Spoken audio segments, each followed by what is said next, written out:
Chairman of Laguna Woods, a California nonprofit mutual benefit corporation, this Tuesday, July 6, 2021, 9:30 a.m., Laguna Woods, California boardroom will now come to order. Debbie, will you lead us in the Pledge of Allegiance? Certainly. I pledge allegiance to the flag of the United States of America and to the republic for which it stands, one nation, under God, indivisible, with liberty and justice for all. Okay. Thank you. So I acknowledge the media. So the next order of business is the approval of the agenda. Are there any changes to the agenda? If there are no changes to the agenda and there are no objections, then the agenda is approved by unanimous consent. The next item is the approval of the minutes. Approval of the minutes of May 20th, 2021, agenda prep open meeting. Are there any changes or corrections? Madam Chair, Joan? I'd like to add something to the minutes for that day on page 2, where we announced the special corporate members meeting. After the word moderator, put in to elect one GRF director to fill one vacant position. Again, to elect one GRF director to fill one vacant position. That was what the meeting was for. Thank you. Are there any objections to the changes? If there are no objections to the amended changes to the minutes of May 2021 agenda prep open meeting, it is approved by unanimous consent. The next item is the approval of the minutes of June 1st, 2021 regular open meeting. Are there any changes? No objections? Then the minutes for June 1st, 2021 regular open meeting are approved by unanimous consent. So the next order of business is report of the chair, and I just have to say that GRF, the whole board, is working diligently on the budget, and I'm also happy to see that our village is open up again. The clubs will be open gradually, and I'm sure that Jeff and Siobhan will report on that, but I've seen a lot of happy faces lately, so I'm really happy about that. The recruitment task force, we attracted, I think it was around 46 people that were not board members. These were residents that were interested in running for a board. It wasn't just for GRF. And so on July 9th, we are also going to have like a pre-education meeting for the responsibilities of the board members. So those who could not make it on June 25th, please try to make it on July 9th. So the next item is open, The next item would be the CEO and COO report. So Jeff Parker, please. Yes, good morning, President Carpenter, and to all the board members and to the public out there. Welcome back. First of all, it's great to see everybody here in person. That's kind of a nice change for us. I have a couple of things. I wanted to mention the budget, as President Carpenter did. Next Wednesday on July 14th, we will be having your GRF board presentation of the budget, the business plan, and that'll be at 1:30 on July 14th. And that will be presenting all the work that you've done up to this point in time, and we'll be going over that as far as your first full-blown presentation. Obviously, we've gone through the department reviews, and we put all that information together that you presented to us and asked questions about, and this will be the first presentation about the overall budget. We're looking forward to presenting that to you. on the 14th. You mentioned, and again, great to have the village reopening. We announced on the 15th our reopening plans once the governor reopened the state of California. And with that, we reopened several of the clubhouses and activities from Clubhouse 1, 2, 4, 5 have reopened. Different activities at all those clubhouses. I don't want to go into detail, but we have more and more activities going on. We're still recruiting for additional recreation staff people that will allow us to reopen more activities and coming soon.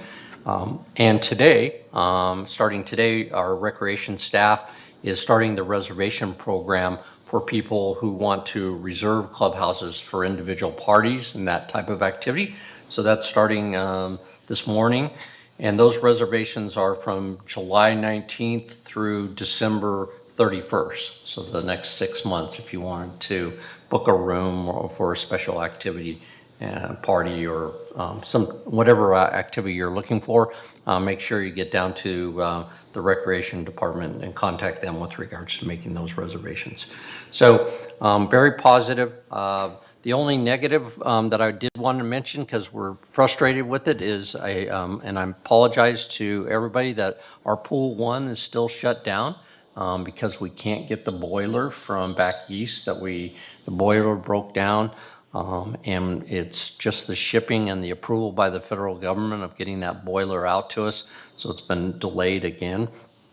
As soon as it gets here, we'll have it up and running as fast as we can. It shouldn't take very long, a couple of days to get it implemented once we're here. It's just getting here that's been the trials and tribulations.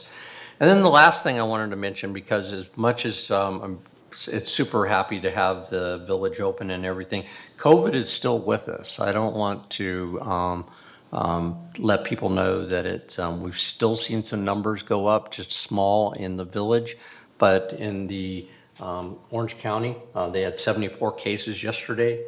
There are still 12 people in ICU, 63 hospitalizations in total, which is a really low number. One additional death that occurred yesterday. Not from a nursing home or skilled nursing, this was in a normal residential. So they had 74 cases yesterday. The good news is that's over 7,000, almost 8,000 cases as far as tests going on. So that's people are still getting tested out there, which is real positive. And cumulative cases to date of over 250,000. So it's still out there. There are a lot of talk about the Orange County Health Director just indicated that he's still recommending that people wear masks when they're going in crowded areas. But we have our regulations here. We're following the state law. So obviously people don't have to wear masks anymore under the state open environment, which is good from that perspective. But I do want to make sure that everybody understands that the COVID-19 hasn't gone away and that you should take precautions when possible. And then that's all I have, and I'll turn it over to Siobhan. I know she has a few things. Thank you, Jeff. Honorable President, members of the board, a few announcements this morning, please. Residents are encouraged to partake in fresh produce, herbs, and flowers at the Farmers Market. It's going to take place Saturday, July 10th from 9 a.m. to noon at Garden Center 1. This is at 23742 Moulton Parkway.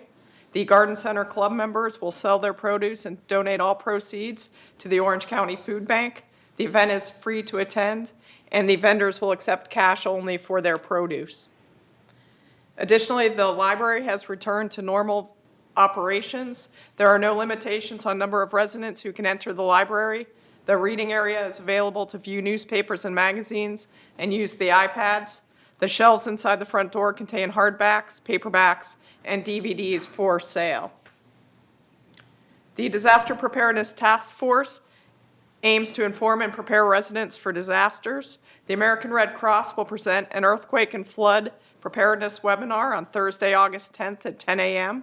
Please RSVP to disasterprep@vmsinc.org to reserve your space and receive the Zoom link for the training.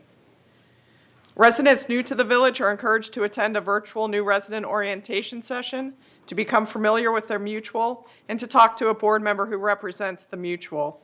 The next orientation sessions for new residents are for United on Wednesday, July 14th at 4:30 p.m., and for Third Mutual on Friday, July 16th at 9 a.m. Residents must RSVP by emailing Executive Assistant Becky Jackson. She can be reached at becky.jackson@vmsinc.org. And a reminder that on the second and fourth Mondays in July and August, residents may come to Clubhouse 5 to cool off and enjoy a movie. Movies will be shown at 11 a.m. and 4 p.m. On July 12th, the movie Knives Out will be shown. And on July 26th, A Beautiful Day in the Neighborhood. Movies are free, and reservations are necessary through ActiveNet and required 1 week in advance. And finally, there is a bulky item pickup on Saturday, July 17th. This is a free service. Please remember to notify resident services prior to setting out your bulky items. That number is 949-597-4600. Please place your bulky items near the trash enclosure or in the same location you place your trash bins on pickup day. Please set out your items the night before or no later than 7 a.m. on collection day. And again, that's Saturday, July 17th. And that concludes my presentation. Thank you. Thank you. So the next order of business is the open forum. At this time, members only may address the Board of Directors regarding items not on the agenda and within the jurisdiction of this Board of Directors. The board reserves the right to limit the total of the amount of time allotted for the open forum. Or the members may attend the meeting by joining the Zoom link or by calling 949-268-2020. Are there any speakers today? Yes. The first speaker will be Maxine McIntosh.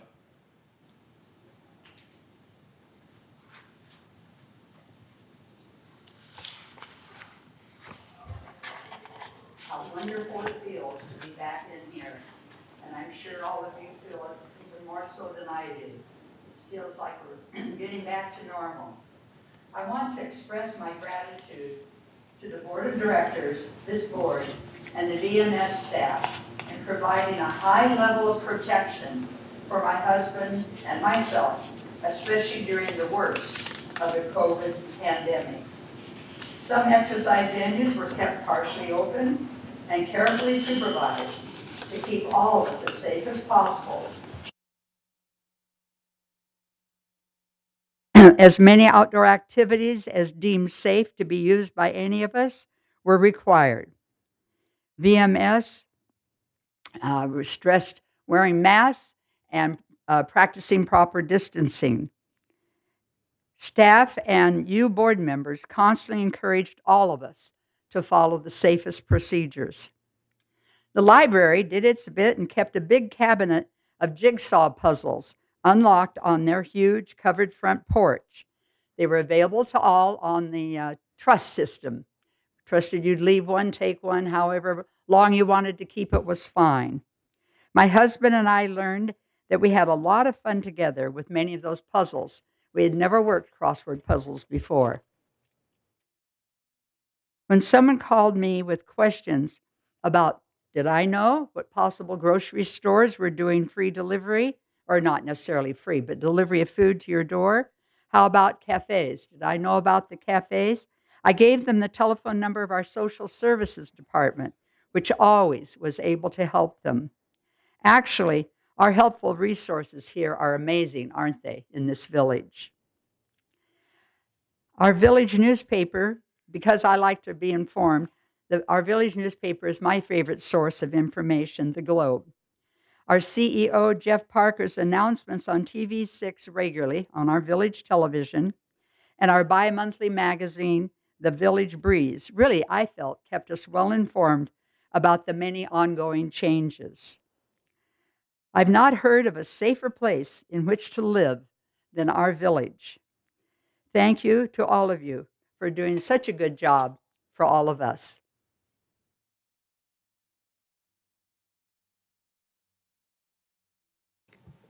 The next speaker is Joviska.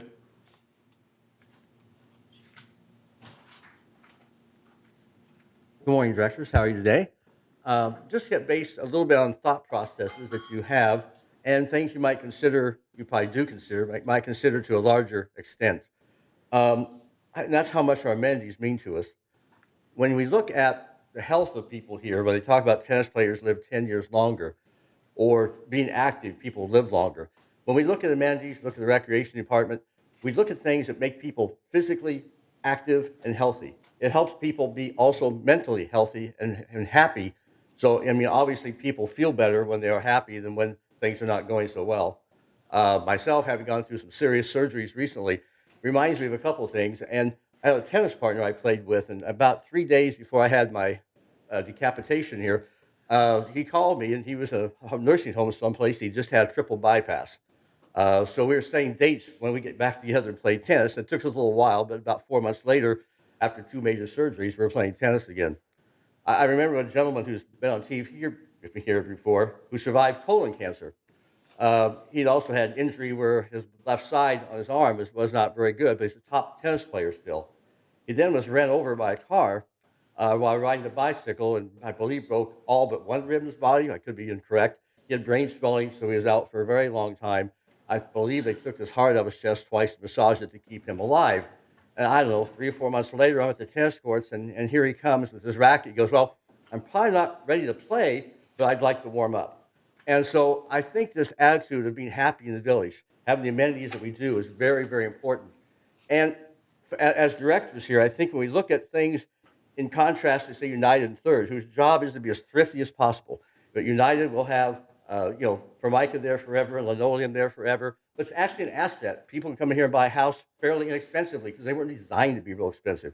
And yet, at the same time, you take that house that might sell for $200,000 a day and make it a $400,000 house on your own. So it's really kind of the best of both worlds. You can upscale, you can keep it kind of mellow, whatever. But with the amenities here, we can't do that. We're completely dependent on you to maintain them at a high standard. And one of the things I think you can see when that Clubhouse One will be coming up with remodels someday, when that was built, it was built to a different standard because the amenities were important here. That's what makes people happy, more so than just their house. And I toured somebody from Florida who's a friend of a banker of mine in Newport Beach.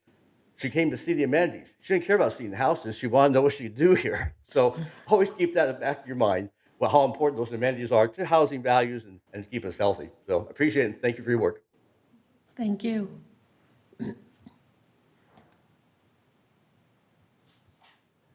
The next speaker will be Chris Powers.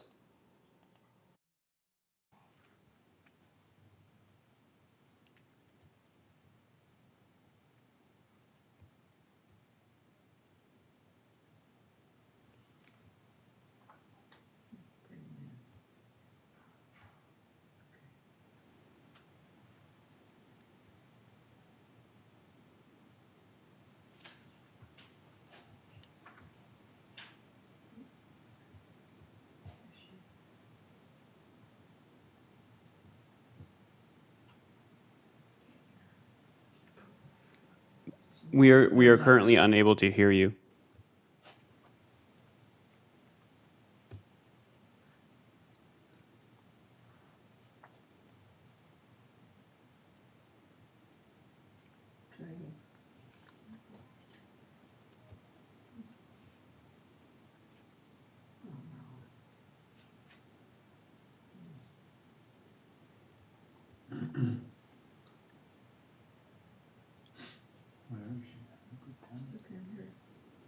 We still can't hear her.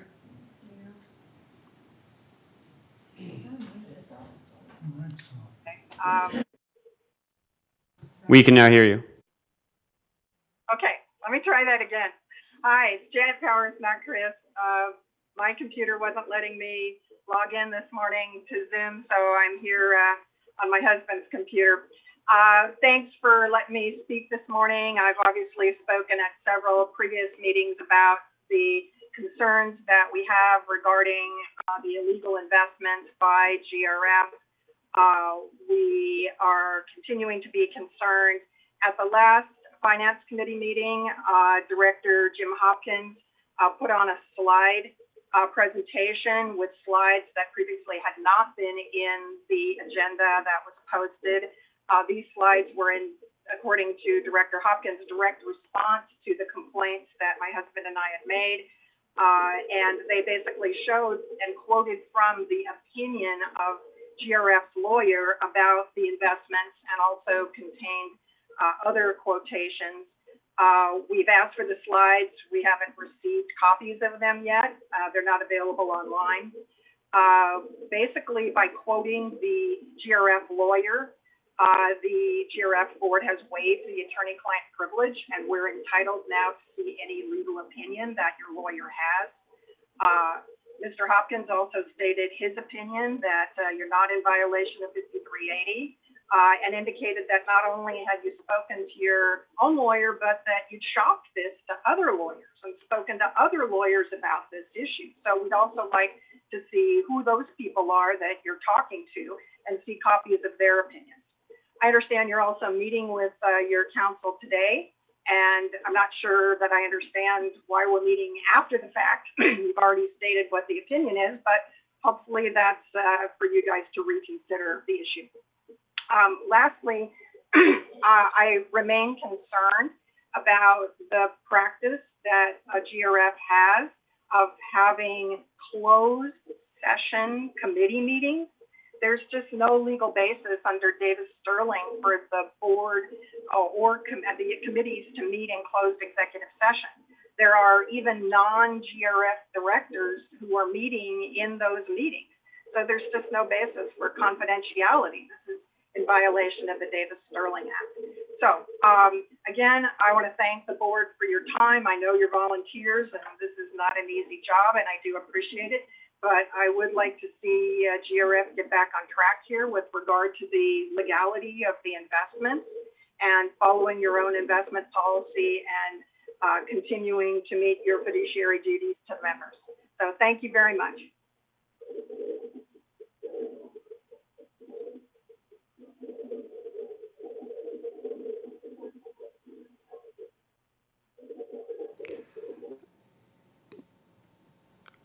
Elise, was there any speakers who wrote in their comment through email? Yes, thank you, Grant. Good morning, President Carpenter, members of the board. We have 2 email comments today. The first one comes from Jeannie Braden at 199B. She writes, "Dear board members, after seeing a post on our GE doorbells, I learned that GE provided us with everything they had to offer us and gave us a big discount. And the replacement program was put in place. They hired people for cheap with little or no benefits. We had money and they would come to change your light bulbs. Now we need to think outside the box and do things like turn off the lights when the sun comes up and off the lights around the village when the sun comes up. That would save a lot of money. Our clubhouses and many amenities have been closed, and many VMS employees had not been paid for over a year, yet we all paid our full amount of dues during that time. Over $200 continued to go to GRF every month. Now GRF wants every resident of Laguna Woods Village to pay another $25 a month. Join this important meeting to learn why. See instructions below for making your voice heard at this meeting. Tell us, what did our money buy us? No raised fees." The second, second comment comes from Mary Reitler of 669Q.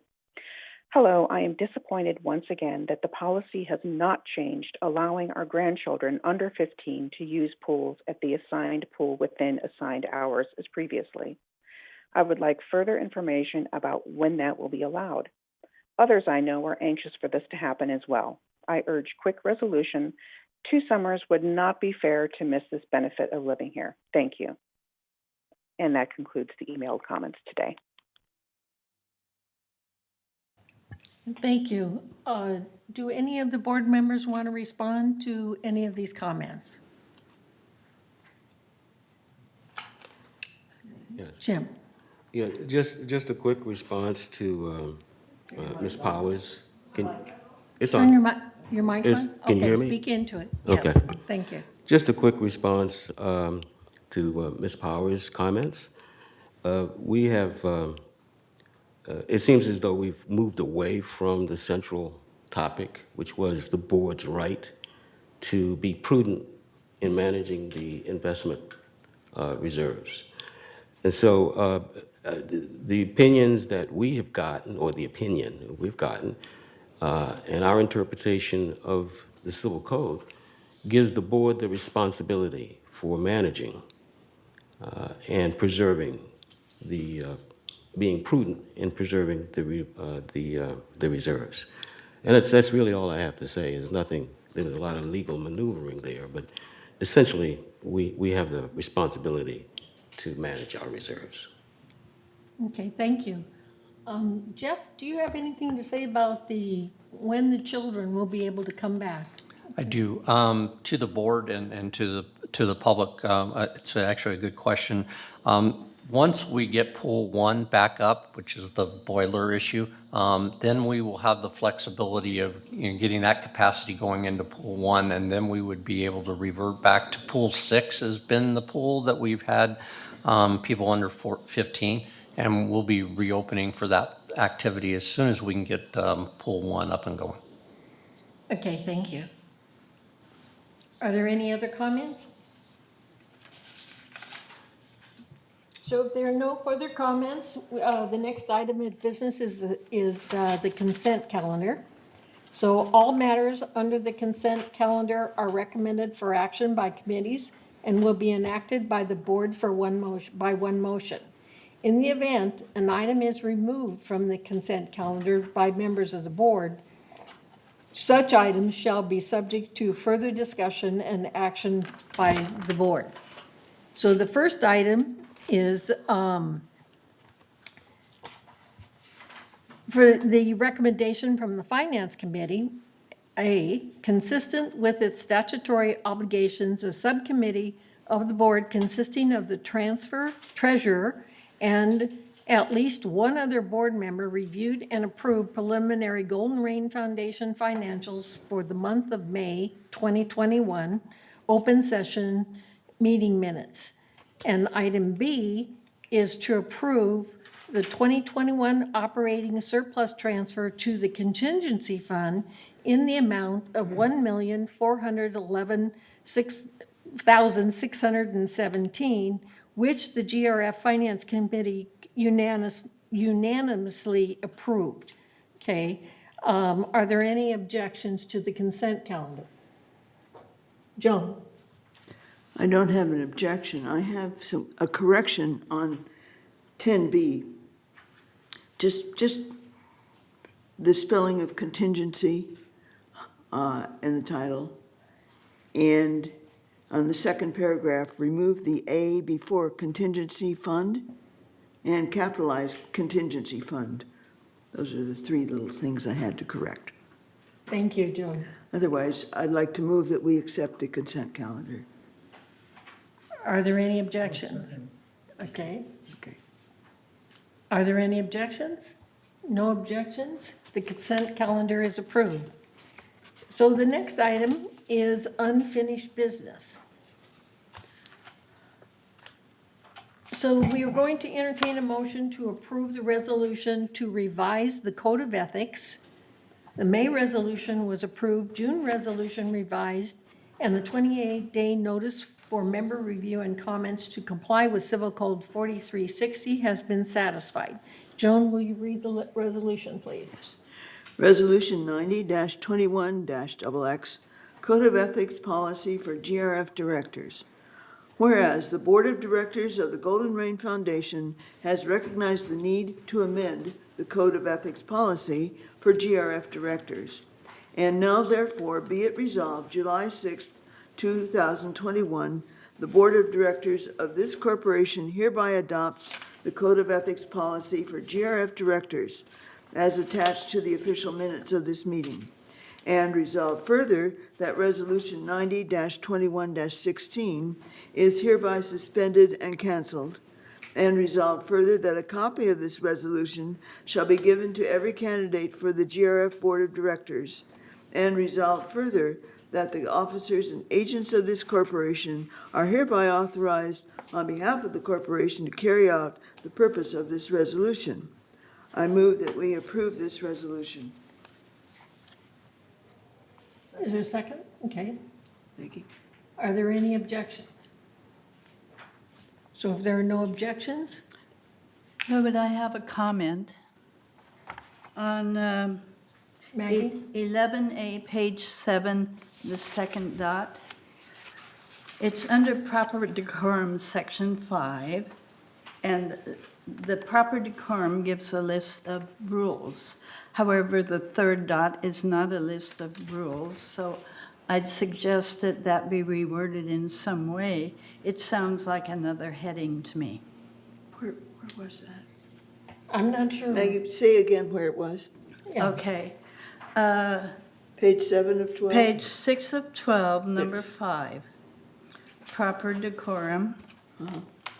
The third dot, which is on page 7. Yes, I had a question about It that says, too. it says, first one says never make, second one says refrain from behavior, and third one says the GRF Corporation as represented, it's a non-sentence. If I may. So just a correction of that, making it a heading or whatever you want to do. I have no objection to the content of it, it just doesn't fit. Okay. Thank you for calling our attention to it, but it has been corrected in the next copy. On page 11 of 12, the third dot reads, "All to serve impartially, the GRF Corporation," and so on. But when one looks at proper decorum, this is what the director must do. Never make personal attacks, refrain from behavior that could possibly create, and all to serve impartially. The GRF Corporation, as well as the Housing Mutuals Corporation. Oh, then you don't want to say all to, or just serve impartially, I would suggest. Cross off the all Okay, to. that's fine with Okay. me. I agree with that. Okay, thank you. Okay, so basically, these are edit changes, Small. small edit changes, so we can go ahead, if there's no objections, then we'll make the edit changes. And the policy is unanimously approved by unanimous consent. And did you have a question, Debbie? No, I have one more edit for Joan. Yes. Oh, okay. The last part of that, Joan, where social media platform, there should be a space between media and platform. There are a lot of places where there should be spaces. Okay, And I think that when we redo this, we better look carefully. I found a lot of them. You're okay, right. so these are Okay. just typo error Yeah. edits. Okay. Thank you. Okay, thank you. So the next item of business is to ratify the updated committee appointments by resolution. And Joan, I know we have a lot of changes, so do you just want to read the updated? I'm just going to ones? read the Okay, changes, right. Okay. Resolution 90-21-XX, GRF Committee Appointments. Resolved July 6, 2021, that the following persons are hereby appointed and ratified to serve on the committees of this corporation. The Business Planning Committee has been dissolved entirely. And under Finance Committee, Egon Garthoffner has been replaced by Deborah Dotson, the alternate for GRF, and Steve Parsons has been replaced by Craig Wayne from 3rd. Under Information Technology Advisory Committee, ITAC, Deborah Dotson has been added from GRF. And under Maintenance and Construction Committee, Sue Stevens is the alternate for GRF, and Deborah Dotson has become the second alternate for GRF. Under the Clubhouse Renovation Ad Hoc Committee, Deborah Dotson is appointed from GRF. Under Media and Communications, Bunny Carpenter, alternate, has been replaced by Deborah Dotson, alternate from GRF. Kash Ashokar has been taken off from United. And under the Broadband Ad Hoc Committee, Deborah Dotson has been added for GRF, and this was missed. Advisor Dick Rader's been taken off and replaced by Elsie Addington from United. Replaced by Elsie Addington from United. That's not on there, okay. And then under Disaster Preparedness Task Force, Maggie Blackwell has been added in GRF. And those are all the corrections and additions that I have. So I move that we accept this current listing of the committees for GRF. Do I have a second? Thank you. We have a do question? have a member comment as well, item as well.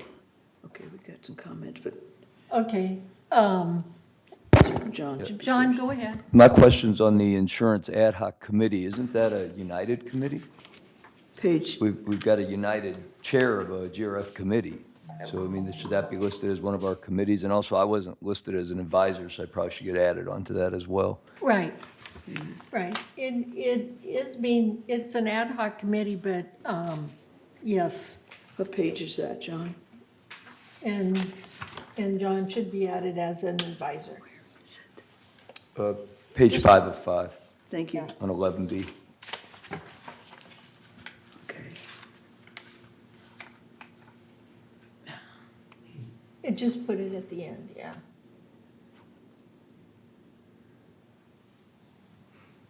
I thought it was on the last page, I but don't just see it. Oh, it's on the sixth, yeah, it's here. Okay. sixth page, Right, got it.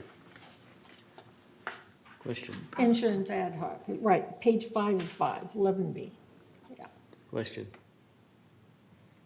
I have a question. Jim has a question. John, I used to do that to my kids and they'd get so mad at me. To Director Pearlstone's point, is this a GRF committee? I know it's ad hoc, but the question is it a GRF committee? And No, it isn't a GRF committee. It's a separate, ad hoc committee. But we chose to put it on there just so that everybody's aware Yes. that there is ju- one. just Yeah. for visibility? Right, Yeah, that's good. right. Okay. Are there any other questions? There is a member comment. Okay.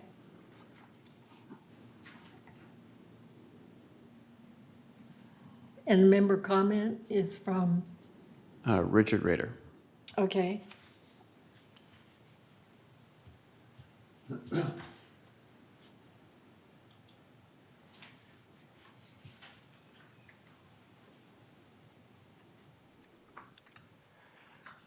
My member comment, this is Dick Rader, my member comment was on a previous issue, and I have no comment at this time. Okay.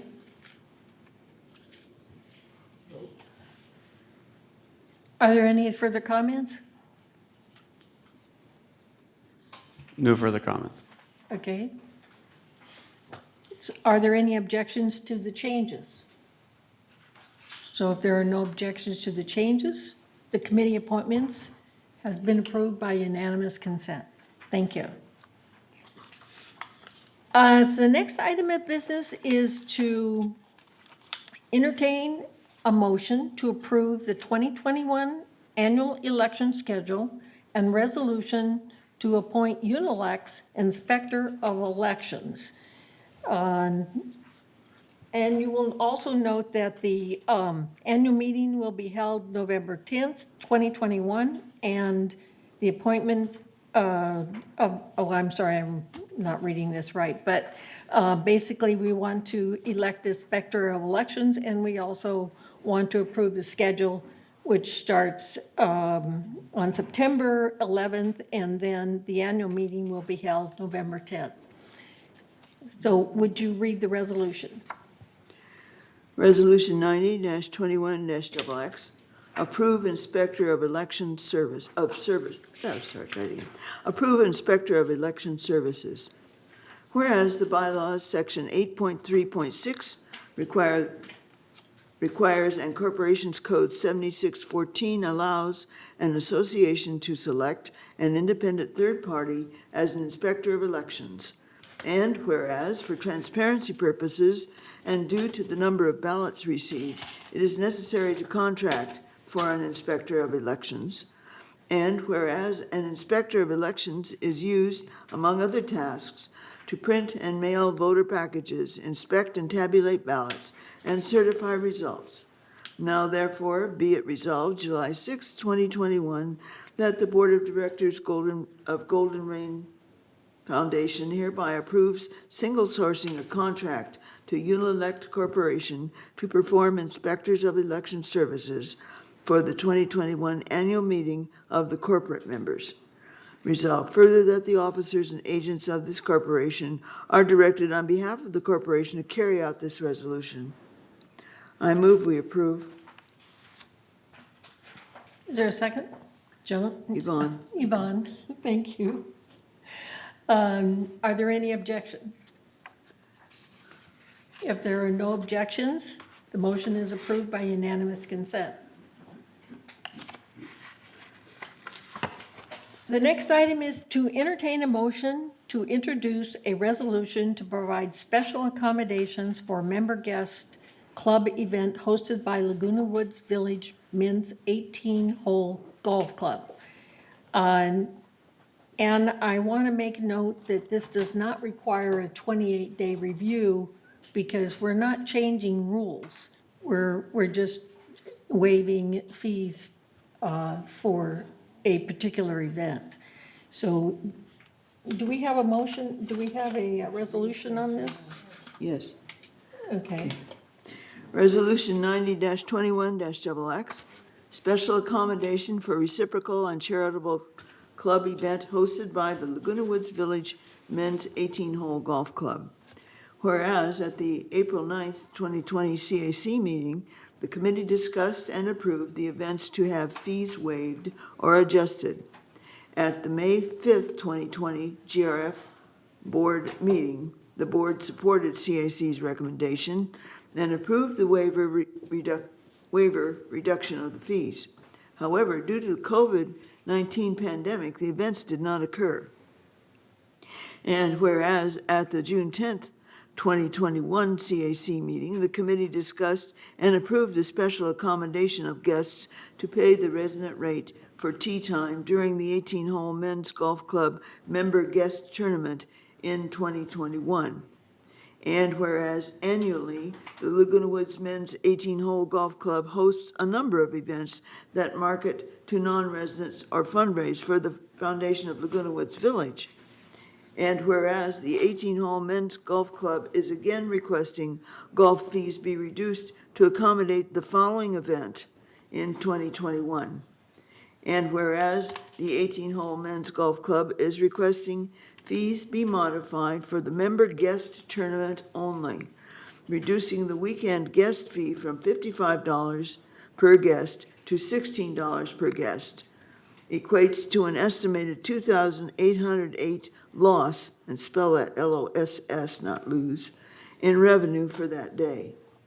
Now therefore be it resolved, July 6, 2021, that the Board of Directors of this corporation hereby approves the, take out the second the, Laguna Woods Village Men's 18-hole Golf Club special accommodation request to reduce guest fees for the 2021 member guest tournament. And resolved further that the officers and agents of this corporation are hereby authorized on behalf of the corporation to carry out this resolution. I move that we approve this resolution. Do I have a second? John. John has a second. Is there any discussion? Yes. Maggie? Thank you. I am against this resolution for the following reasons. There's an insufficient showing of need. The staff report indicates no reason for this fee waiver. Member guests are reciprocal, usually in invitation only. Public courses charge normal green fees, full price for prime time. To charge only $16 for a guest prime time Saturday instead of $55, puts a 2,808 burden on GRF for no reason at a crucial budget time. Saturday primetime green fees in Orange County are San Juan Hills, $80, Talega, $100, San Clemente, $100, Oak Creek, $88, Costa Mesa, $52, Tustin Ranch, $195, Miles Square, $55, and the Village, $55. To reduce it to 16 is uncalled for and unnecessary. No resident and no other village golf club ever gets a break from $55 to $16, no matter who plays. There is no showing that in the past it has resulted in low attendance in their meeting or in their tournament. The only prior resolution cited was last year, and thank goodness canceled by COVID. This was not approved by any other of the golf clubs or the Greens Committee because the Greens Committee was not functional for the past 5 years until 3 months ago. No other golfer or golf club has received such a reduction. Every golfer that has a guest is a marketing opportunity. We don't need to do this. This is 72 people getting a $16 rate when no one else, as I read, could possibly offer that. Any other private course, any other member guest is going to charge full rate. I've played it usually 3 a year for 20 years all over the state. They are always expensive. They're a lot of fun, and I commend the men's club for trying to do the best for its members. But this is not a year when we should be giving away this, even if it's only 2,808. There is no way to make up such a thing for the other clubs to make them equal, and certainly there's no way to make a member resident equal. It's charging all residents to support what does not need supporting. It is like a forced donation by residents to either the golf club or the foundation, and we don't do forced donations by residents. Thank you. Thank you. And do we have a speaker on this? We do. Maxine McIntosh. Thank you again. I hope all of you have really taken in what Maggie Blackwell has just stated in her presentation. She obviously did her homework, and I agree. I agree that it isn't necessary, it isn't wise to lower that rate so very much compared to what a weekend rate usually is for a guest. The weekend rate usually for guests is, of course, much lower than other golf courses. I don't believe GRF has ever been told to be sure and compare your prices with the outside. But if you're doing it in other words, it wasn't necessary to do that. But if you're doing it this time, it shows that we're way below that without a discount. So I hope you do not pass this resolution and you keep it in the status quo. Thank you. Thank you. Are there any other comments? John? Mine's more of a question. I see Brian's tuned in here. How long has this thing been going on? Was Maggie's comment seemed to indicate it was only approved for a first time during COVID. Is that accurate, or was there prior years where this was approved?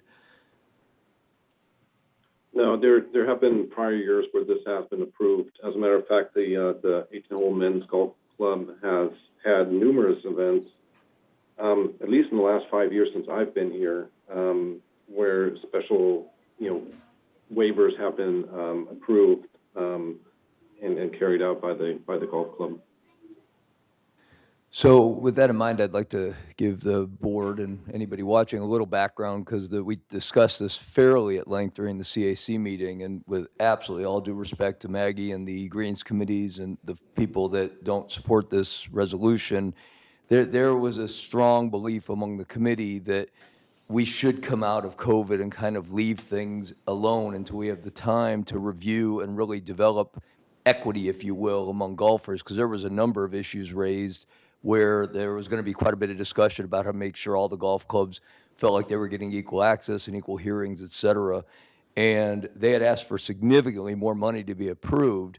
But this tournament was going to occur during 2021, and we felt that was the appropriate measure to allow it to go through, keep continuity, and let people have those discussions about a much bigger picture to make things more equitable in the future. So I support approving it. And I don't want to say we're not looking at a lot of money. I respect that every dollar allocated towards clubs is got to be carefully considered. But I do feel strongly. We've done it in a lot of areas, and I think the idea of coming out of COVID and letting people feel like things are returning to normal before we start making any sort of changes is a good one. And this is a cost-effective way to do it that does support the community and bring new interest and people in. Whether it leads to sales or not, I have no idea. But maybe they can track that as well, and other golf clubs can take advantage of that down the road as well. So that was the background people may want to know, is it was mostly about continuity and a relatively low outlay to allow that to happen while the various golf groups have their discussions about what's fair and equitable. Thanks. Are there any other comments? Debbie? Brian might be able to answer there, Sir John. Why did we go all the way down to the $16? Why didn't we come somewhere in the middle?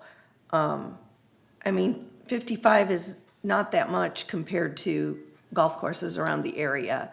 And the $16 fee is extraordinarily low already. So why didn't we come to some other dollar amount that might have been more palatable and not cost $2,800 of GRF's money? I'm just curious. And by the way, for anyone listening, I have a very avid golfer in my family, and I feel like we are already losing a lot of money there. So I'd like to know why we went down to all the way to the $16. And John, I don't recall, I guess I wasn't on that CAC meeting because I don't recall being a part of that discussion. Right, it was during your travels. Okay. Brian, did you want to start? I have some Okay, comments Brian. as well. Yeah, I can certainly answer that. So basically, kind of going back into previous years, what was approved and what was the norm, if you want to call it that, was always reduced down to the resident rate, and that was part of the incentive program to get non-resident golfers participating in this event. And kind of tagging on to what John was saying, basically we want to keep things as normal as possible from previous years and carry that on into 2021. And then again, we can revisit that in 2022 and make some additional changes if we want to, or if the board wants to. And I would just echo the last thing Brian said, was that is the member rate, and it's a invitation to come and learn about the community, participate in the golf course, and that made sense. But you could make a case, and maybe in the future the Greens Committee will, that maybe charging nothing. I mean, country clubs have open house days where they allow a guest, don't charge anything for them to come play. So there's obviously multiple sides to the story. And I don't know what the right answer is long term. I do believe strongly that maintaining continuity coming out of COVID is going to be best for the various factions involved trying to evaluate these things. Okay, Egon and then Maggie. Yeah, I got a question for John. If the reduction in rate is not given, will there be no guests that show up, or will very few guests show up? Secondly, I do want to point out that the loss is only if all of the guests would show up anyway. I mean, just to have equity on the mathematics of the thing. Thank you. I would invite Dennis to come up and comment. Excuse me. Maggie's next. Oh, I thought I was This just is responding not- to Egon's question. I'm sorry, this is not ping pong, is it? Aren't we following Hold Robert's on. rules? Okay, thank you. There is no showing of need. There is no showing that there will be a loss. There is no showing of what the costs are of other clubs. There's none of that. There were no dates given in the staff report of prior times when this has been done, or who did it. There's nothing in here except for the present day and April 9th, 2020. It is still without a basis, as far as I can see. We have innumerable golfers joining every year. We don't need to specifically fund a club to support more golfers. Okay, Thank you. Point of order. All right. Please, this is a debate. Each person states their position first time, and then you may speak a second time, but it's not a back and forth. Just state your position, and everybody has to listen to what your position is. Point of order. I was asked a specific question and not Yes, allowed to I answer that understand, John. I'm question, just- just to be clear on the process. Yes. Okay, just be careful. Are there any other comments? Jim? Yeah, I, like Maggie, am concerned about a lack of financial need to do this. There's no indication that less members would be participants as a result of a normal fee.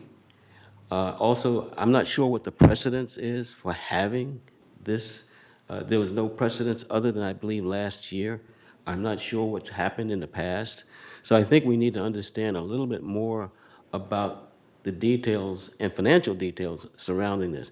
I do support that that we consider coming out of COVID, that, maybe we do some special things. I'm not sure this is one of them.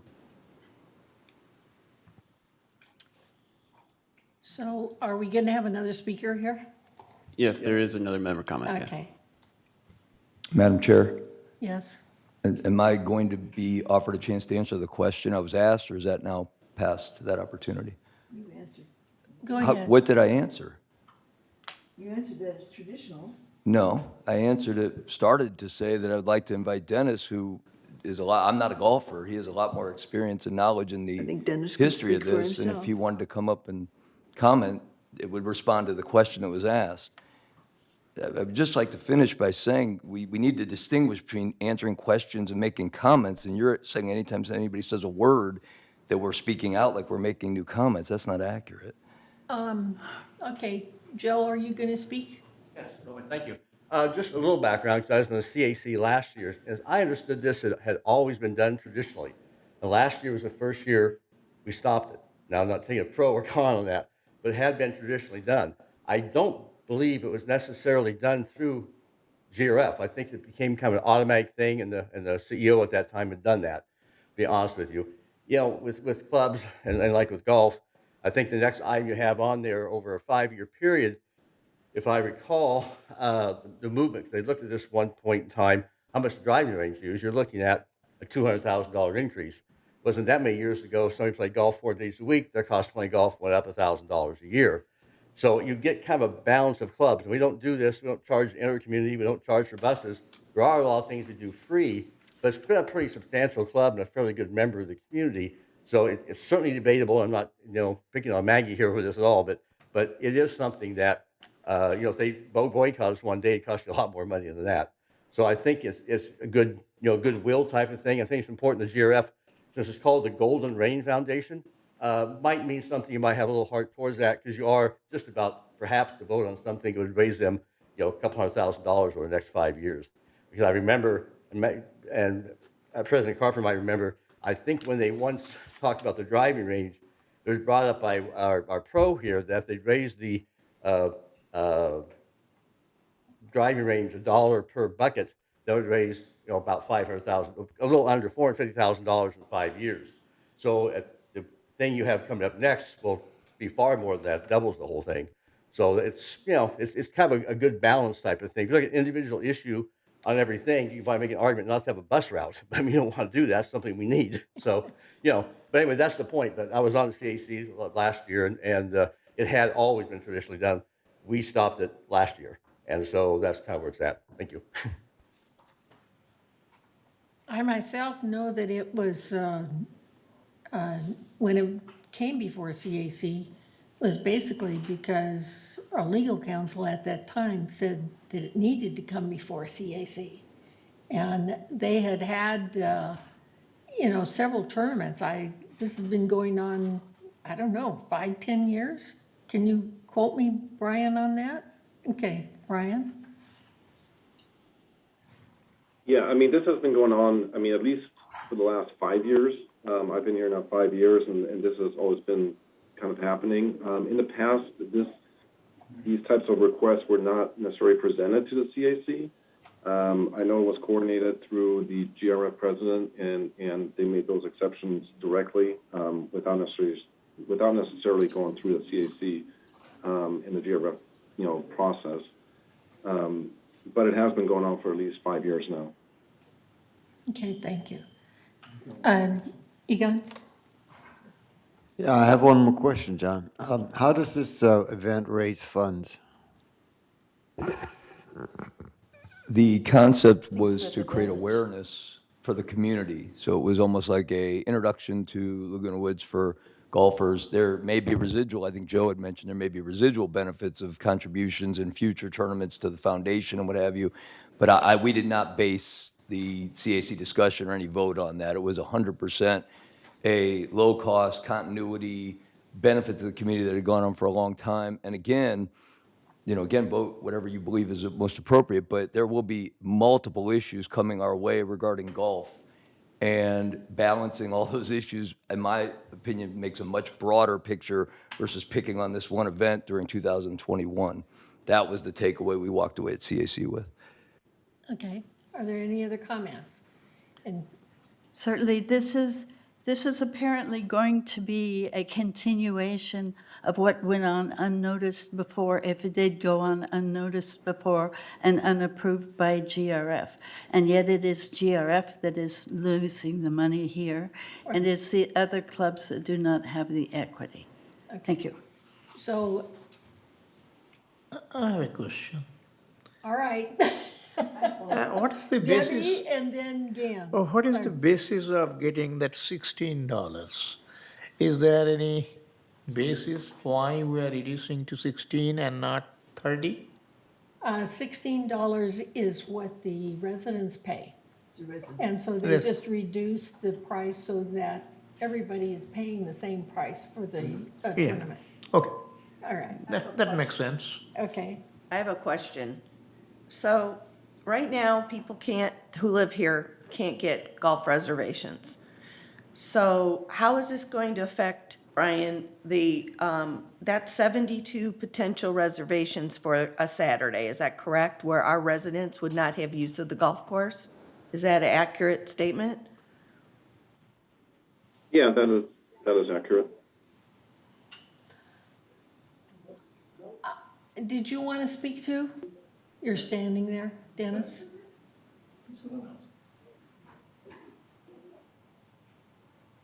Yes, next speaker is Dennis. Okay. Good morning. And Dennis is one of our advisors for CAC. And that's why I have been reluctant to speak here, because we discussed it at great length at the CAC. I thought the procedure with committees was to discuss these things back and forth, back and forth, back and forth at the committees rather than at the board meeting. That's why I chose not to speak. The golf tournament will take place. One of the reasons to ask this was to try to keep the cost of the golf tournament low for the members as well as for the guests. But this tournament will take place. And that's the only reason why they ask for the reduction, because to run a golf tournament, if you sit down and look at the dollars and cents, it's never a profitable event. It costs lots of money for the food, for the dinners, for whatever. So, but that's why I chose not to speak before this board about this, was because this is supposed to be done at the committee level, I believe. Thank you. Thank you. I don't want to continue a debate. Just one last. Thank you. And keep it down. Keep it. Okay, short. I was on the golf board for Women's 18 for 9 years. I was president for 2 years and ran member guests. In member guests, you include in your fee the cost of the course, the cost of the food, the cost of the golf cart, and so on. Every course does that. And then the prizes are all donated free, and people buy raffle tickets by the millions, and that's where the money comes in. Not only do they pay the entry fee to cover all the costs, but they buy a lot of raffle tickets and get free stuff. It's a wonderful event. It's a great event, and I wish them all good luck, and they've had all good luck before. But this, certainly they're wonderful, certainly they love them, but look at the prices they would be paying if they were anywhere else. I read you off 8 courses, all of which are nearby. There is no way we can charge only $16 for us. Thank you, that's it. Thank you. If there are no further comments, I think we need to take a vote, okay? So all those in favor of the reduction in the rate for this golf tournament, please, do we have a voting? Are we gonna do this electronically? So we are not voting electronically today, Okay. but so if we would like to do it either by By hand. voice vote or by hand is fine. By hand, okay. So all those in favor? Are reducing the rate? Okay. All those, and there's 2 of them, 2 that agree to raise the rate. All those against? Okay. All right, so the motion did not pass. I want to thank everybody for the discussion, and I don't think that it's a lost cause, because we now have the Greens Committee, and there'll be further discussions in regards to tournaments like this. So, and Maggie is the liaison for the Greens Committee, so thank you. So the next item is to entertain a motion to approve the 2022 Locker Golf Driving Range caterer and storage fees increase. So this is June. Initial notification must postpone 28 days for member review and comments to comply with Civil Code 4360. Joan, will you read? Resolution 90-20-XX. Proposed 2022 Locker Golf Driving Range Caterer and Storage Area Fees. Whereas Resolutions 90-12-132, 90-18-03, 90-12-12, and 90-16-18 establish guidelines for shared costs and fees. Certain fees can be imposed upon users of various recreational facilities to control crowding, mitigate overusage, and recover operating costs. And whereas on October 15th, 2020, the Community Activities Committee directed staff to develop a comprehensive financial analysis of the Recreation and Special Events Department operating budget, including current chargeable service fees, resident user versus monthly manor assessment costs, and alternate revenue sources. And whereas at the April 15th, 2021 CAC meeting, staff presented the Recreation and Special Events Department financial analysis to facilitate the committee's discussion of fee-sharing objectives, facility utilization, revenue, and operating expenses. The CAC identified 3 fees that are low compared to market comparisons. 1, facility lockers. 2, golf driving range. 3, caterers servicing club organizations and resident private parties at GRF facilities. And 4, storage areas. And whereas at the May 13th, 2021 CAC meeting, the committee recommended the following increases subject to Finance Committee affirmation and board approval. Table 1, proposed 2022 locker, golf driving range, and catering fees. This first one is lockers. Lockers, Clubhouse 1, billiard room. The 2021 annual fee was $10. The 2022 proposed annual fee is $25. The PAC billiard room, originally $9, proposed $25. Clubhouse 4 outside lockers, originally $13, proposed $25. Clubhouse inside the jewelry lockers, originally $8, now proposed $25.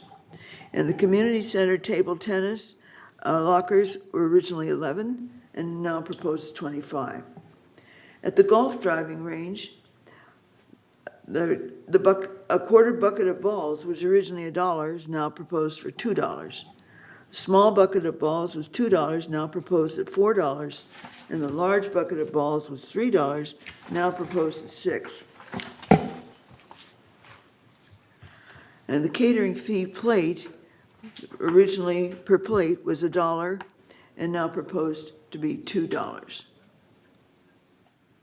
Whereas in addition, staff was directed to identify and recommend rental fees for storage areas at clubhouses currently utilized by clubs without a fee.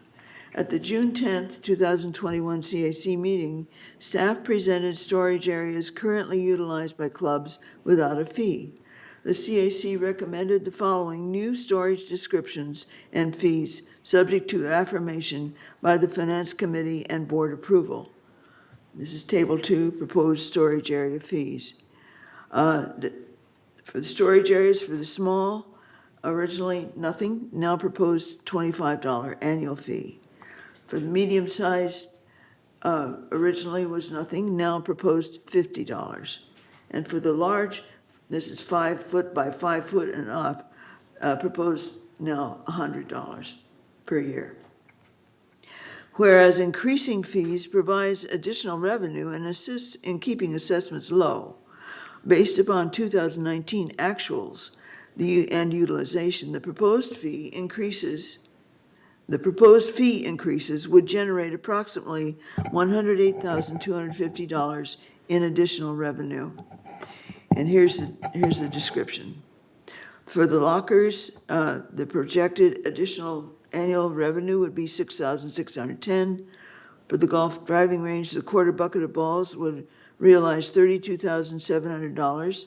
The small bucket of balls estimated $28,440. The large bucket of balls would estimate $22,300. The catering fees would produce $12,000. The storage fees would produce $6,200. And the total, again, was $108,250 in additional revenue. Whereas at the June 23rd, 2021 Finance Committee meeting, the committee affirmed the CAC recommendation of the fee increases for facility lockers, golf driving range, caterers servicing club organizations and resident private parties, and club storage areas, beginning January 1st, 2022. And whereas, now therefore be it resolved, July 6, 2021, the Board of Directors of this corporation hereby introduces approval of the fee increases for facility lockers, golf driving range, caterers servicing for club organizations and individuals, private parties, and club storage areas beginning January 1st, 2022, and resolve further that this resolution shall be effective January 1st, 2022, and Resolution 90-12-12, locker rental fees, and Resolution 90-1803, golf fees, and Resolution 90-16-18, catering fees, are hereby superseded and fees updated according to this resolution. And resolve further that the officers and agents of this corporation are hereby authorized on behalf of the corporation to carry out this resolution. I move that we approve this resolution for discussion purposes now and postpone the final vote for 28 days per Civil Code 4360. Second. Second, thank you. Are there any objections or are there any discussions, questions? This is a big one, but it says a lot and it does a lot.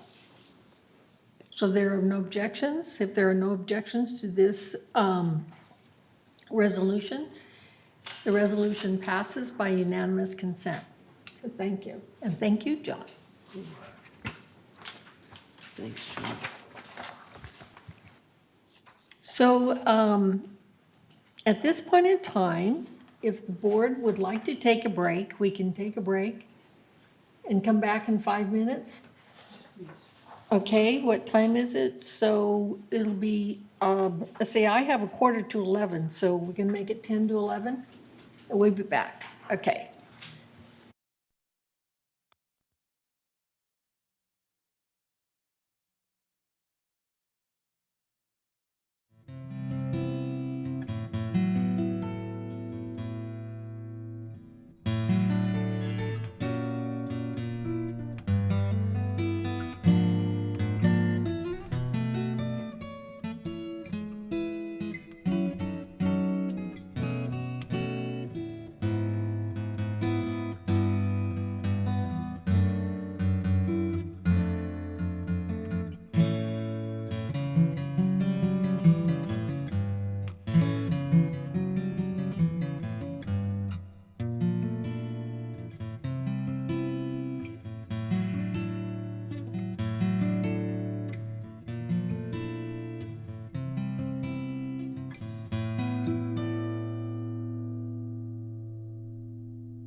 The next item is committee reports. So we'll start the report by Director Hopkins, the report of the Finance Committee financial reports. Okay, this is the treasurer's report for May 31st, 2021. Grant, would you put up the first chart, please? Okay. This chart shows that through the reporting period of May 31st, 2021, the total revenue for GRF was $17.7 million compared to expenses of $16.4 million. The result was net revenue of $1,276,000. Next chart, please. Of course, we keep a close eye on the operating portion of our financial results. And the operating fund, which is without depreciation, shows a favorable variance of $767,000 through May 31st, 2021. Next chart, please.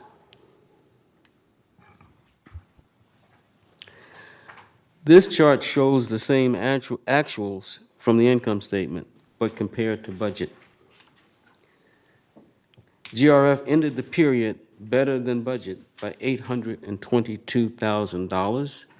And as you can see, most of that as a result of non-assessment revenue being below budget, but expense also being below budget by $1,634,000.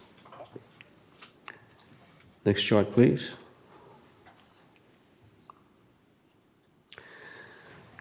This slide shows the most significant variances by category, with the green bars representing favorable variances and the orange bars representing unfavorable variances.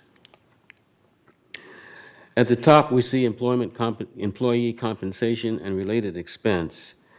That is favorable by $1,157,000. Primarily due to open positions in security and information systems. And of course, the recruitment process is in place for those positions.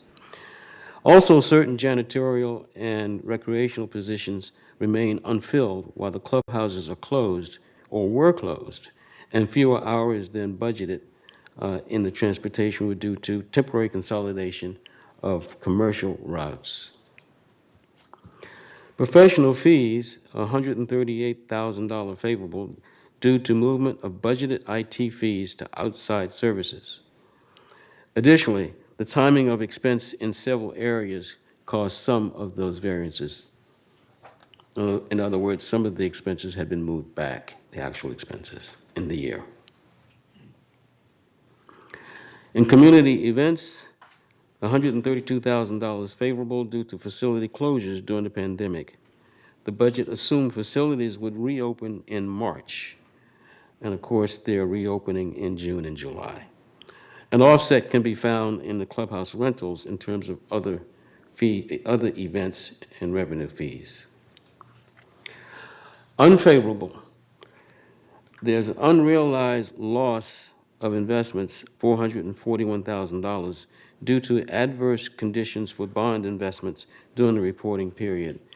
This is a non-cash loss and something that must be reported by virtue of the accounting standards. In terms of miscellaneous revenue, there's a $223,000 unfavorable variance due to less fees collected during our facility closures. And that includes class fees, traffic violations, auto decal fees, photocopy fees, and additional occupant fees. The clubhouse rentals and event fees are also down by $176,000, and that's due to, again, to facility closures during the pandemic. Next slide, please. Now, we have sources of revenue other than assessments, such as fees and rentals. To date, we have received just under $4.6 million, as shown on this pie chart. By category, we can see that the largest revenue is broadband services, and that's followed by our trust facilities fees, and then golf revenue, and then other fees of 4%. So 96% of our non-assessment fees come from golf, broadband, and the trust facilities. Next chart, please.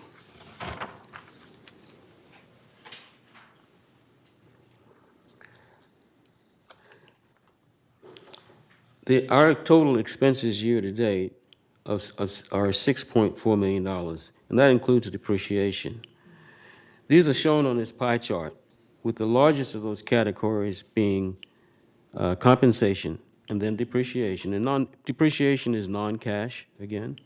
And then we also have cable programming, insurance, and professional fees, followed by legal fees. As you can see, when you add employee compensation,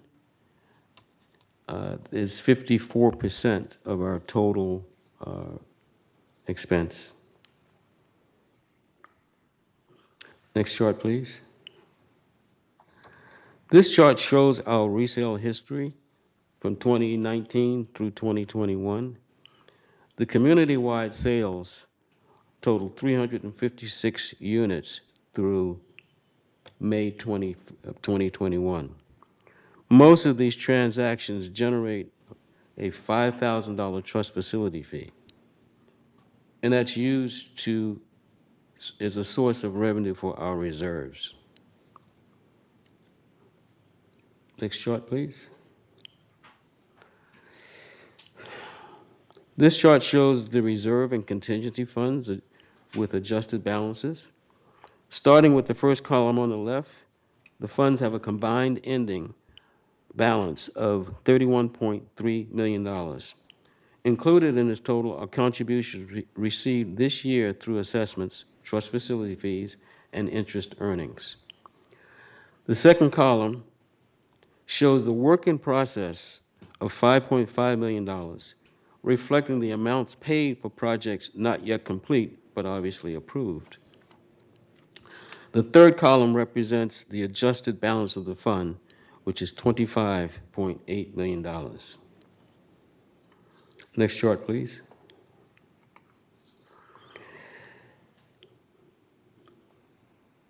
We compare our adjusted fund balances to historical balances over the past 5 years on this chart. This shows that GRF has averaged nearly $26 million in reserve and contingency funds, and we continue to maintain a fairly healthy reserve without totally understanding all the expenses that will be associated with any sort of clubhouse renovations. which is yet to come. Next chart, please.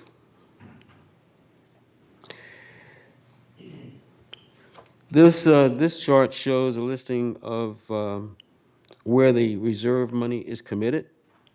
Of the $13.5 million appropriated by the board for various projects and equipment purchases, the remaining encumbrances against our board and facility, against our reserves and contingency fund is $8.5 million, primarily for renovation projects.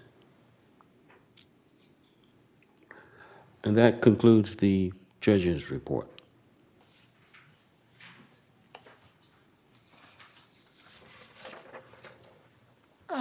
Thank you. And are you going to report on the Finance Committee report? Yep, the Finance Committee had a fairly active meeting on June 23rd. We did review the reserve status and the budgeting process. We made some recommendations to look at the reserves on a 5-year basis so that we would be able to smooth out our per man per month, as well as have a good understanding of how we plan to spend over the next 5 years. This process is just beginning. We also made some recommendations or showed some slides indicating that it is possible to use the transfer fee for contributions to the reserve in a different way. And you will be seeing some of those recommendations coming forward as soon as the Budget Committee, the Special Budget Committee meets. We have not finished that work, but we did show some results that would, some of the things that would result if some changes were made. There was a motion as a result of looking at our reserve requirements. There was a motion made and seconded to recommend that we approve a contracted reserve study. And that was a recommendation that was approved. I actually was expecting to see that on the list today. It may be in the closed session. All right. We also had a banking update from Steve Hormuth. When I first joined the committee and the board, there was a recommendation coming from the committee or a push from the committee to look at our banking fees with the idea of possibly reducing those, looking at other banks.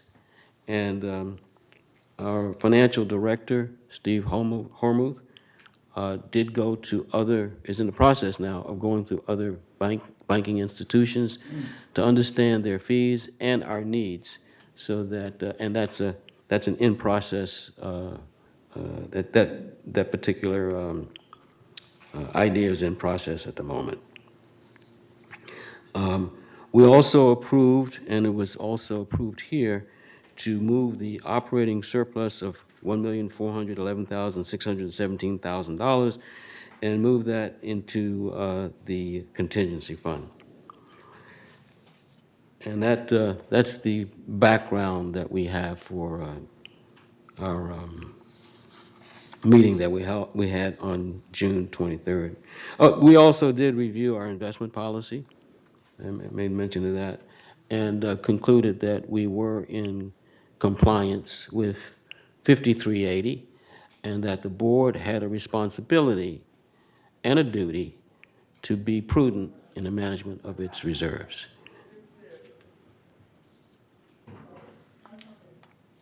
And that concludes my Finance Committee report. Thank you. So the next item will be the report of the Community Activities Committee. John Prostone. Thank you, Madam Chair. I'm actually going to pull back up one and start with the Strategic Planning Committee, if that's okay with you. Fine. Okay, excellent. We met at the end of June, June 28th, and the committee is comprised from board members from all the mutuals as well as GRF. So I think it's been an important step to start to try to build some consensus on long-term outlook for the community and have all those representatives involved. And I think we walked out of that meeting with a couple of goals that I think are absolutely critical if we're going to see this committee bring value to the community. Number one is the recognition, probably more than anything else, of what I keep calling the freight train coming right at us, and that is from millions to tens of millions to hundreds of millions that are going to be needed for clubhouse, either renovations or remodels or new clubhouses, whatever the strategic plan would ultimately call for. There's millions coming down the pike for cable and broadband to make sure that meets our needs for the future. Resident services and alterations, just how that's going to be managed, how we get a better customer experience for our residents. We're looking at significant investment in that. Technology, needless to say, involves every area of the community, and we have to revamp all that. And that only scratches the surface of what the mutuals face in terms of investments they need to deal with to manage all the housing issues that they, I've been in Third Mutual, I've seen those financial statements as well. There's plenty that they're facing as well. And then, of course, the, ongoing issue of insurance. So there's a lot coming at us, and strategic planning stands in a position to be a vital resource to bring information to the boards and the community of how to prioritize, how to use the budget most effectively. And rather than, go whole hog and say, here's a, 8-section binder that we should try to do everything for all things all at once, we have broken it down to 2 areas that we're going to start with, and we've been focused on, and I think it's going quite well. Number one is try to give more to our residents in terms of a customer experience, ways to get information, ways to get answers, ways to have better response on anything they may need. And there was unanimous approval, which I think will be important every time I present. If I can represent, there was unanimous approval to let staff finish the preparations of a pilot program to start to figure out ways to improve customer experience. That's not approved, but they are going to put final touches on it.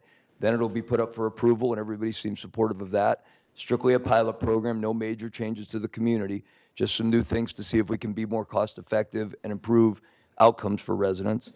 And then secondarily, and I think equally, if not more importantly, working on the concepts of what's the vision for uses of our clubhouse, and then secondarily facilities. But primary focus is clubhouses. We had a Clubhouse One committee. The committee unanimously recommended to our board and our staff that we turn that into a clubhouse committee, maybe secondarily look at other facilities, but top priority is clubhouses.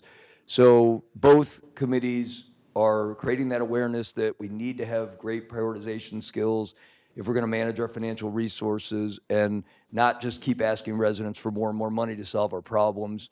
And these 2 areas are both moving forward as fast as they reasonably can to start to bring answers to that. So that is the outcome of the Strategic Planning Committee as we speak. There'll be plenty of updates by August. We'll have our next meeting August 23rd, set up for 11:30.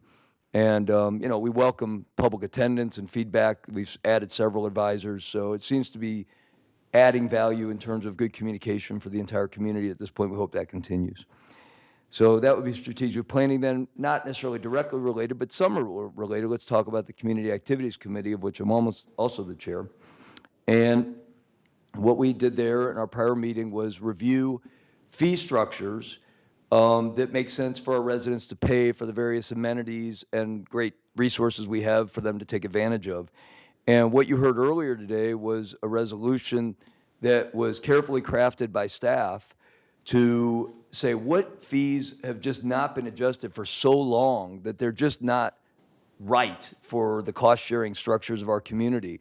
And you heard buckets of golf balls, locker fees and storage fees where we were charging nothing for a year. It was ongoing. And just now we've had small, very modest, reasonable fees recommended and approved by 2 committees and today approved by our board that will generate enough revenue, we hope, and that's what this Thursday's meeting's about, we hope to not require any other increases, any other fees, at least for the next year. That was the vision, is let's find the big ones where the most dollars can be generated without harming our residents, and then we'll leave the other fees alone and get a chance to look at things and decide what fees make the most sense, maybe to alter in future years. But meanwhile, what it's going to open the door for, and that's what we're most excited about to present at CAC, is finally get to the other side of this equation, which is how can we raise revenues as a community without asking our residents for more money? What are some reasonable, intelligent, non-intrusive ways to find sources of revenue? And if we can get our fees approved and finalized, staff can then turn their attention to projects that have been recommended for years whether it be advertising or other activities people could maybe offering outside activities to, people outside the community to get involved, whatever it might be, that might bring significant revenue to the community and not interfere with our residents' enjoyment of the community. So big things going on at CAC. It's coming up Thursday, this meeting, that we will present the findings and get feedback and see if we're going to be able to move forward on that. If not, we'll make adjustments and come back again. But the other thing we're doing is getting a lot of community feedback on areas that are of great concern to our residents. And you heard some of it today with golf. There just wasn't good, clear voicings from the golf community of how to resolve their issues. Now the Greens Committee is reenacted and they're bringing information. The Equestrian Committee is bringing information. We're just, to me, the complaints are certainly out there, but now they're being heard and addressed and hopefully move forward. So I feel like things are in good position with CAC, but this Thursday will be the next step in the process. And that is the next meeting at 1:30. So we will see anyone who wants to attend on Thursday. Thank you. So thank you. The only comment I want to make is that when John talks about the fees, that he is trying to control the GRF fees, okay? We have no control of what the mutuals do. And our portion is, this year is like $205. And the balance of that is the mutuals. So I just want to make sure that's clear, that the residents don't think that we're going to be able to have any impact on the mutual fees. So thank you. And thanks for that clarification. That is useful Right. knowledge. Okay. So the next one is the Equestrian Center Ad Hoc Committee, and their next meeting is going to be July 7th at 1 o'clock. And I'm pretty sure it's going to be in Clubhouse too, but Jackie will be sending out a notification as where we will be meeting. I don't have a whole lot of report at this point in time, but it has been extremely successful. And if anybody noticed, the donations to the Equestrian Center was actually in the Orange County Register. So, and the Globe. So the ad hoc committee has been extremely successful, and it has really put a smile on my face and Yvonne over there, for what we accomplished.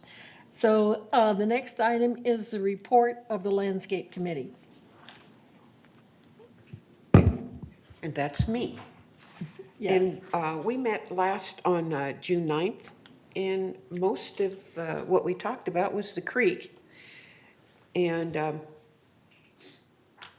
how the creek is, they've been cutting back I can't remember the name of the trees. But people want it kept cleaner more often, but it's really, we can't do that because of the wildlife that's in there, and we have to let some of that growth grow because, I'm stumbling, because we've got pond turtles and all kinds of wildlife in there. But the cattails, we can remove them 3 times a year, and we're trying to adhere to what Fish and Game tells us to do. Anyway, our next meeting is, I think, September 8th. We only meet every other month. Anyway, thank you. Thank you. Pardon? Excuse me, I have, next meeting for landscape is August 11th. Oh, is that right? Yeah, at 1:30. It's a virtual Okay. meeting. Okay, I stand corrected then. It's all right. Okay, thank you. So the next item is report of the Maintenance and Construction Committee. Egon. Yes, we met on June 9th. However, it was an open meeting, not a closed session. And all we did actually is we discussed all of the projects that were in progress and made some minor suggestions there. There was not a closed meeting. We did not vote on any items. We also said goodbye to Ernesto as the director of M&C. This was his last meeting. We plan to hold we plan to hold directors-only meetings during the odd-numbered months for the rest of the year. And the first of these will be on July 14th. It will be the normal time that the M&C meeting would be, which is 9:30 in the morning. And I'll send out an email to all directors on that. Next, I just want to report on Clubhouse 1. Bert was last the chairman of that, and of course he died, and since then there have been no meetings. So this Friday, July 9th, we will have a meeting here in the boardroom at 11 a.m. on the Clubhouse Ad Hoc Committee. And we will discuss the various aspects of an RTP that have been put together, and also discuss whether or not that committee should be changed to a all clubhouses committee. So those of you who are interested, you're invited to come to that. Thank you. Thank you. Sue, Energy Solutions, do you have a report? Yes, I have a couple of things related to energy. First one, Southern California Edison recently announced a new incentive program for electric charging. Several of the directors have already heard about it. Since it affects all the mutuals in addition to GRF, and it's designed to promote EV charging for multifamily communities. So we seem like a natural fit for that. It's called Charge Ready 2. Actually, it's informally called Charge Ready 2 because some of us were involved in Charge Ready 1, which was sort of a pilot. The program will be launched on July 12th, and you can find out more about the program at see.com/chargeready. So July 12th will be the launch of the program, and then on July 28th, they're going to have an online training session. If anybody wants the link to register for either of these, just go ahead and let me know. Then the second item I have is we have a second company that's offered to evaluate the feasibility of installing a microgrid. Which we talked about before. It's a combination of solar and battery. And what it does is it could help us reduce our energy usage, our energy charges, and also provide backup power in the case of emergencies. We plan to update the M&C committee members at the next meeting on what that's all about, and hopefully this other new company can present what they believe to be a reasonable approach to a microgrid, and it impresses me because it's dramatically different than the previous company, and so it makes me want to get a third opinion too, since it looks like there's a lot of variation in what we can do, a lot of alternatives. By the way, the next meeting, no, we don't have a meeting arranged yet for the Energy Ad Hoc Committee. Now I was thinking of my next one. I'll report on disaster. Want me to go ahead and do disaster preparedness now? Go ahead. Okay. Actually, the last meeting, Director Blackwell already did an excellent job of reporting on that at the last meeting.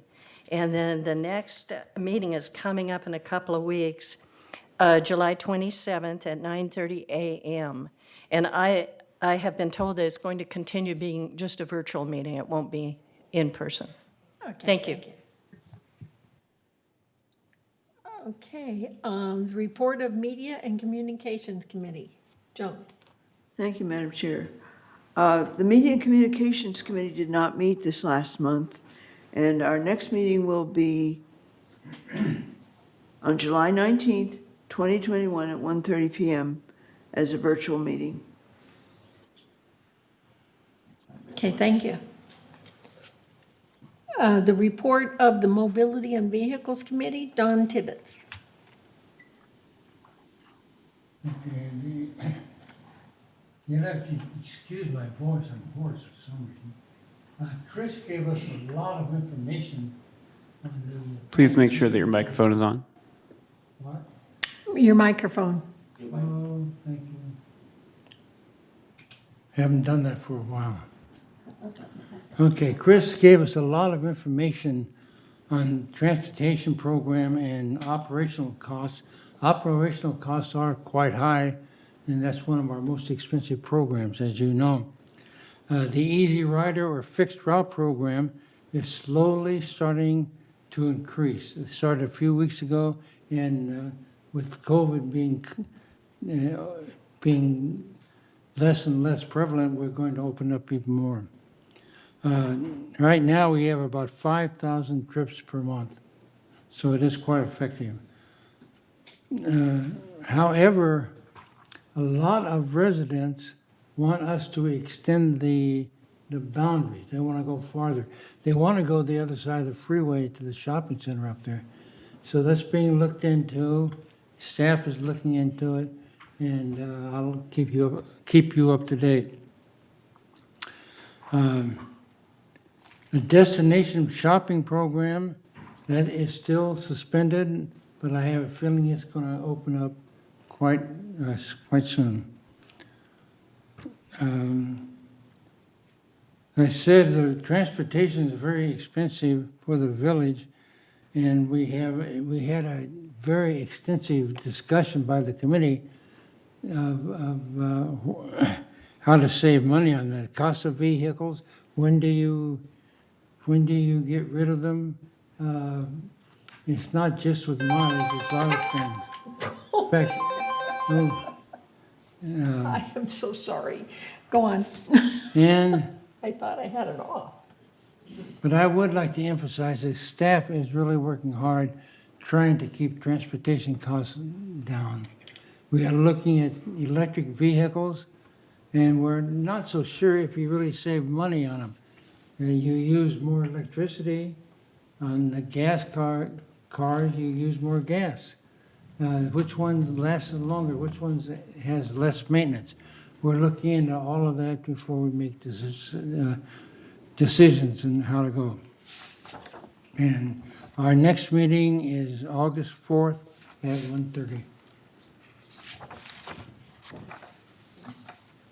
Okay, thank you. The report of Laguna Woods Village traffic hearings. Yvonne Horton. Thank you.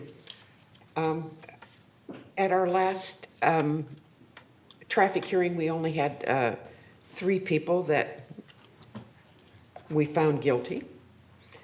And our next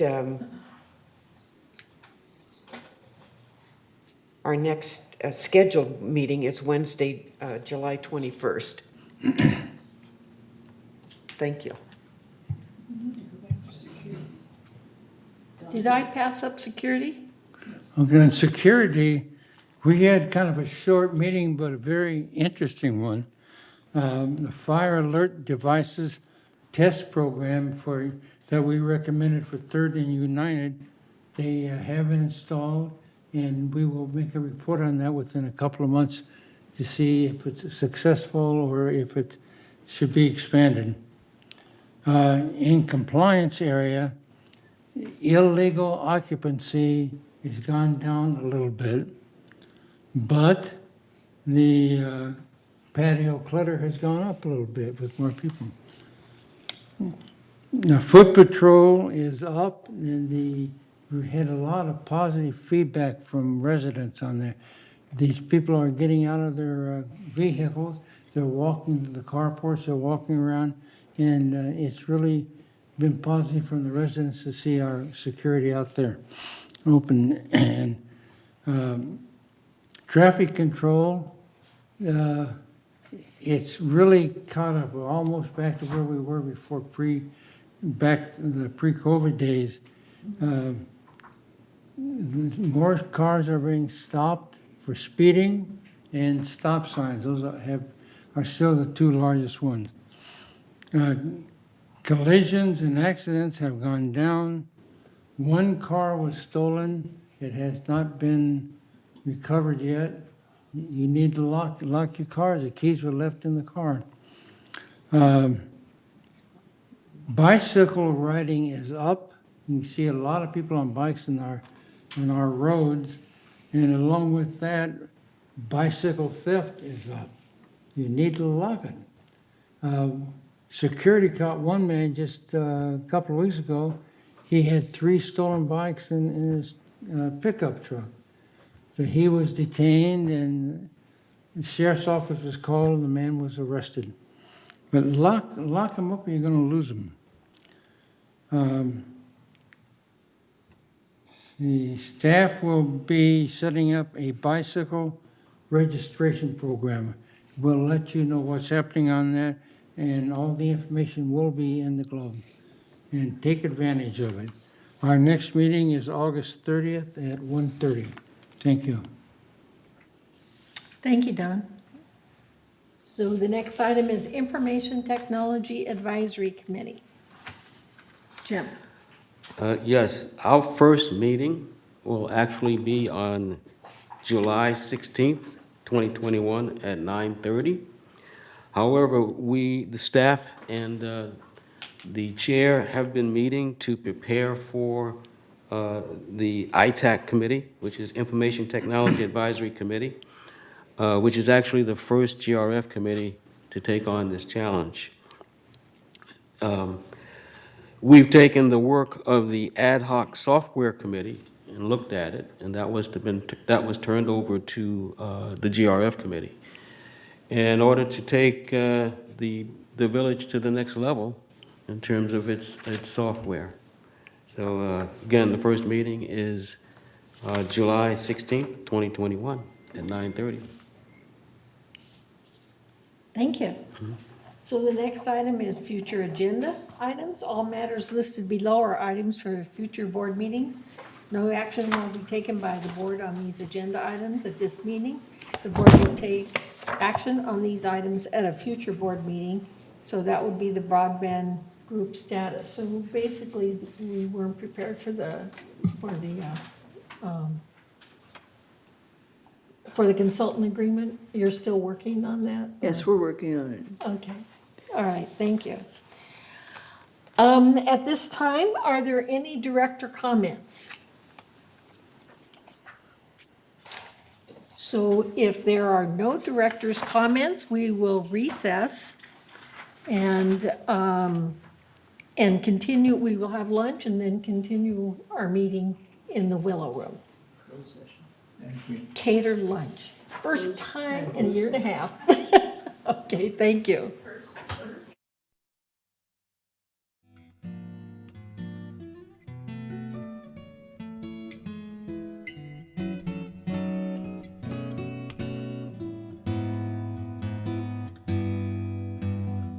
Goodbye.